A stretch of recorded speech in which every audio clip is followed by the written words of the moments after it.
Kofu vient de découvrir le développement personnel. Il a acheté 15 livres sur le sujet, il a prévu de faire un marathon à la fin du mois et d'obtenir 18 de moyenne à la fin du trimestre. Bien évidemment, il se permet aussi 1 heure de jeux vidéo par jour parce qu'il faut bien se détendre des fois. Et avant de dormir, il parle avec tous ses potes sur Discord pour quand même garder un contact social avec le monde. Le problème, c'est qu'au fil de l'année, il se rend compte qu'il n'arrive pas à tout faire. Adonis. Désolé, c'est déjà pris, gros. Ah, ok.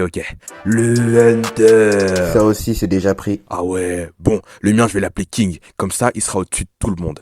Depuis tout petit, King a toujours rêvé d'atteindre des sommets. Il a travaillé son physique, sa mentalité et a fait en sorte de gagner tellement d'argent qu'il a pu mettre toute sa famille à l'abri. Mais durant sa quête pour le trône, il a appris une chose importante. Peu importe ce que je veux accomplir, va falloir que je me fixe des priorités. Ce que tu vois à l'écran, c'est le temps que tu as dans une journée. On va dire que tu vas à l'école, que tu fais un peu de sport, que tu as des relations sociales. Et dans chaque domaine, il y a plein de petites choses qui te prennent encore plus de temps. Par exemple, pour l'école, en plus des cours, tu dois réviser, faire tes devoirs, prendre les transports. Enfin bref, plein de trucs qui s'ajoutent à ça. Maintenant, imagine si on ajoute un business et toutes les actions que ça implique. Imagine si je crée une partie religion, une partie mauvaise d'habitude, une partie j'aimerais bien apprendre à programmer. T'as capté où je veux en venir ou pas? Tu vois bien que ça devient très vite ingérable. À chaque fois que tu vas vouloir progresser dans quelque chose, ton temps dans les autres domaines il va diminuer. Maintenant regarde ça. Cette personne qui est en train de casser des chevilles sur le parquet, c'est Rob Dillingham. Son but à lui il est très clair, être drafté en NBA. C'est un joueur de basket de division 1 au State. Aux États-Unis, la division 1 à son âge, c'est l'élite de l'élite. Et franchement, si tu devais comparer son niveau de basket par rapport au mien,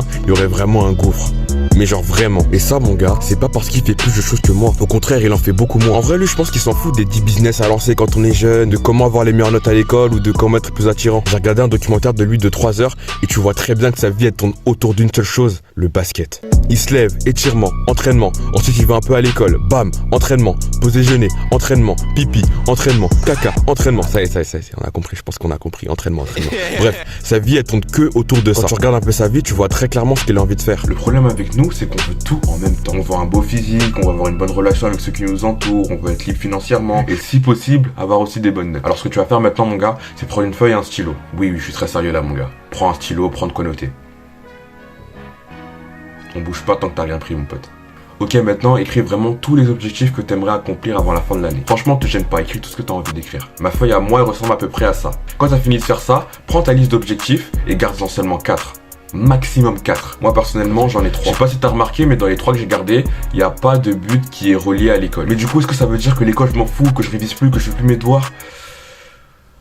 Oui et non. Je t'explique pourquoi. La majeure partie de mon temps libre, je la passe pas à réviser, je la passe pas à apprendre. J'utilise le principe que tout le monde connaît, la règle du 80. J'apprends que l'essentiel, je fais que les exercices qui vont tomber lors du contrôle. Et pour être franc, il y a certaines matières que je révise pas du tout carrément. Je révise que quand il y a des gros coefs, que quand c'est important en fait. Ce que j'essaye de dire en fait, c'est qu'une fois que tu as défini clairement tes priorités et que tu es sûr de toi, dans les autres domaines, tu dois survivre avec le temps qu'il te reste. Par exemple, si ta priorité c'est de te lancer en freelance et que l'école ça vient après, alors passe tout ton temps à chercher des clients. Et pour les cours, fais l'essentiel avec le temps qu'il te reste. Tu vas pas être le premier de la classe, mais rappelle-toi que c'est pas ta priorité.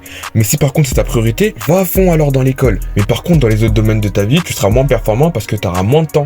Donc pour récapituler, aie tes priorités et dans le reste, survie. Donc voilà, continue à taffer mon gars, car c'est la seule autre fois que tu verras ton pas. Mouah.